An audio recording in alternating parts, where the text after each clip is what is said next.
Damien Glé est caricaturiste au journal du jeudi Gigi, journal satirique burkinabé. Comme tous ses confrères à travers le monde, c'est avec un choc qu'il a appris l'attaque du siège du journal Charlie Hebdo à Paris en France. Attaque perpétrée par 2 terroristes selon eux au nom de l'islam. Parmi la douzaine de victimes figurent 5 caricaturistes que Glé connaissait bien et pour lui, cet attentat est un coup porté à la liberté de presse. Je suis choqué comme un citoyen, tout simplement. C'est une atteinte à la liberté de la presse qui est... J'ai même pas besoin de dire que c'est condamnable. On a du mal même à sortir tous les grands discours sur la liberté d'expression parce que ça nous paraît tellement banal et tellement évident.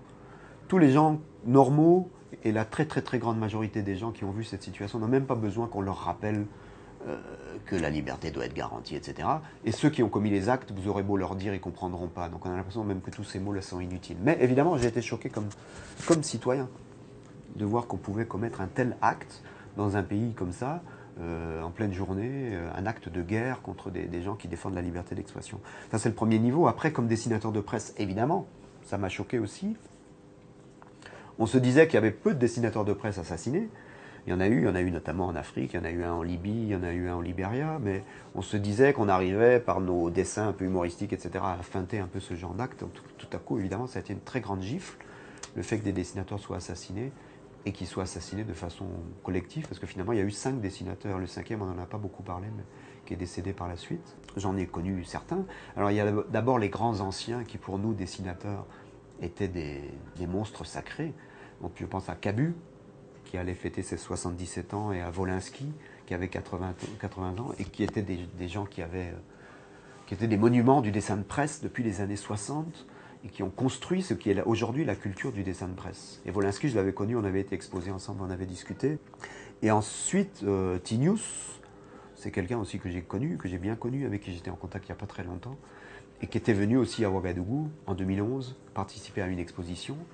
Et ce qu'il faut dire aussi, c'est que tous ces gens de Charlie Hebdo, parfois certains considéraient qu'ils étaient un peu parisianistes, un peu franco-français, et qui ne s'intéressaient pas aux effets de leurs dessins dans le monde. Quand ils dessinaient Mahomet, ils s'en foutaient. On disait qu'ils s'en foutaient qu'après il y ait des écoles en Afrique françaises qui soient menacées à cause de ça, etc. Mais en fait, c'était des gens qui étaient très intéressés par tout ce qui se passait dans le monde, même s'ils dessinaient toujours Sarkozy, Hollande, Sarkozy. Ils faisaient aussi des reportages et ils s'intéressaient au monde. Moi, j'ai rencontré des gens de Charlie Hebdo comme Willem au Cameroun, j'en ai rencontré dans beaucoup de pays africains. Et donc Tinius aussi était venu. Et il s'était mis vraiment au service de la presse burkinabé. Il avait dessiné au grand marché, devant les gens, dans la rue. Il avait témoigné au centre de presse Norbert Zongo. Donc tous ces gens étaient des gens qui s'intéressaient beaucoup à ce qui se passait partout, et pas seulement à leur nombril et à leur grande réputation. Charlie Hebdo paye ainsi le prix de son engagement et de son attachement à sa liberté de ton qui lui est propre. À travers des caricatures pas toujours bien comprises, le journal dénonce l'extrémisme religieux. Les assaillants du 7 janvier 2015 ont d'ailleurs déclaré avoir vengé le prophète Mohammed, dont ils jugent les caricatures blasphématoires. Le style de Charlie Hebdo, la spécificité de Charlie Hebdo, c'était d'être dans l'outrance. Si on parle des limites de la liberté d'expression, eux, ils étaient à la limite. À ma connaissance, il peut y avoir des erreurs. Il y a eu des affaires aussi sur Charlie Hebdo, l'affaire Ciné, etc. Bon, mais à ma connaissance, ils n'ont pratiquement jamais dépassé la limite. Mais ils étaient toujours à la frontière. Donc ils étaient dans ce qu'on pouvait faire de plus extrême en matière de satire, en matière d'humour, et ça pouvait paraître parfois agressif. Et donc, comme ils se disaient bête et méchant, ça pouvait paraître parfois comme un journal avec des dessinateurs méchants, et donc avec une certaine forme d'agressivité. Le Mahomet que dessinait Charlie Hebdo était devenu quasiment un personnage. Ça, c'est le dessinateur Luce qui l'avait créé. Et sincèrement, ce Mahomet-là, il a une tête très sympathique. Voilà, ils auraient pu le faire avec des gros sourcils, un air méchant, un grand couteau. Au contraire, il était très sympa. Et ils avaient développé une édition de Charlie Hebdo spéciale qui s'appelait Sharia Hebdo, où Mahomet avait été présenté comme le rédacteur en chef. Donc celui qu'on voyait dans le journal, dans toutes les pages, et qui portait sa parole, son regard sur les articles, etc. Ça, c'est plutôt rigolo. Alors qu'on bloque sur la représentation de Mahomet, je trouve ça idiot. Après, bon, ça peut se discuter, mais à partir du moment où vous acceptez qu'on peut dessiner Mahomet, sincèrement, c'était pas très agressif. Après, il y a des choses qui sont agressives, des dessins qui sont agressifs, qui représentent des scènes un peu violentes. Et ça, chacun aussi peut avoir sa position. Donc là, on voit un otage qui a été égorgé par des islamistes, et on voit un islamiste à côté qui se présente comme un chef cuisinier, qui aurait donc égorgé la victime comme un poulet ou comme un cochon. Bon. Voilà. Donc, ça, après, c'est une question de sensibilité humoristique. C'est-à-dire que la famille de l'otage, qui est contre les islamistes, peut être aussi choquée par ce dessin.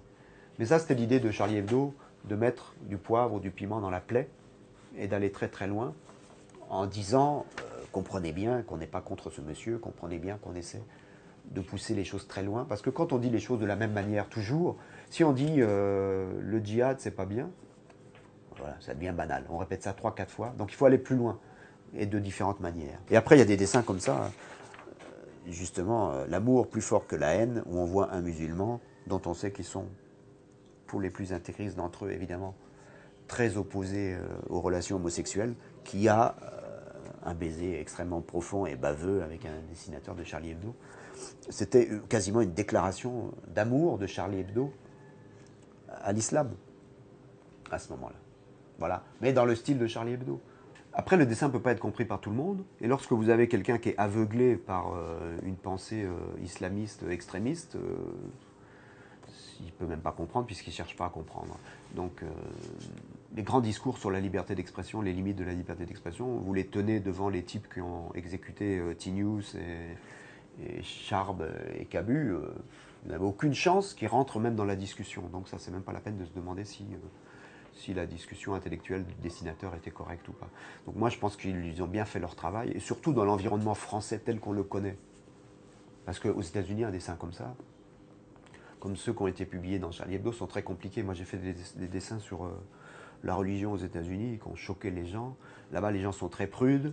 Là-bas, sur le dollar, c'est marqué « In God we trust », etc. Mais en France, dans le contexte français, où les gens se lâchent, Charlie Hebdo, ça existait avant sous le nom de Harakiri, depuis les années 70. Ils ont toujours fait des dessins extrêmement trash, et ça fait partie de la culture. Il y a des Français qui n'aiment pas, c'est pas leur style, il n'y a pas de problème, ils n'achètent pas le journal. Mais sinon, dans le contexte français, publier ces dessins-là, pour moi, il n'y avait vraiment aucun problème. L'attaque de Charlie Hebdo est malheureusement la mise en œuvre macabre des menaces contre les caricaturistes de presse à travers le monde. Un climat d'insécurité qui a conduit à la mise en place de Cartooning for Peace, un cadre d'échange, de partage d'opinions et d'expériences. Damien Glé en est membre et pour lui, ce qui est arrivé à ses confrères français ne saurait en aucun cas prendre en otage la liberté d'expression, voire tuer le journal Charlie Hebdo. Bien sûr, tous les dessinateurs disent aujourd'hui qu'il faut continuer à faire ce travail.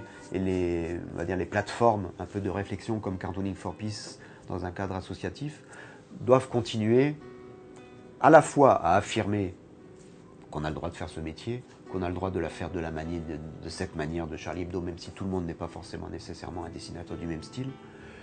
Et en même temps, le but c'est de réfléchir. Et on sait qu'on est menacé par le politiquement correct. Donc quand arrive un événement comme ça nous choque beaucoup, mais la meilleure réponse, c'est de continuer. Il y a un dessinateur français, Plantu, qui dessinait toujours des mouches, une mouche à côté de Nicolas Sarkozy, pour indiquer le fait qu'il avait des idées un peu proches du Front National, qui étaient un peu nauséabondes, et que ça sentait la merde, et que ça attirait une mouche. Et il y a eu une lettre de Nicolas Sarkozy au journal Le Monde, de ce dessinateur-là, en disant « Pourquoi vous dessinez une mouche ?» etc. Le lendemain, ce que Plantu a fait, c'est qu'il a dessiné 4 mouches. C'est la meilleure réponse. Droit Libre TV, la web télé 100% droits humains, 100% liberté d'expression.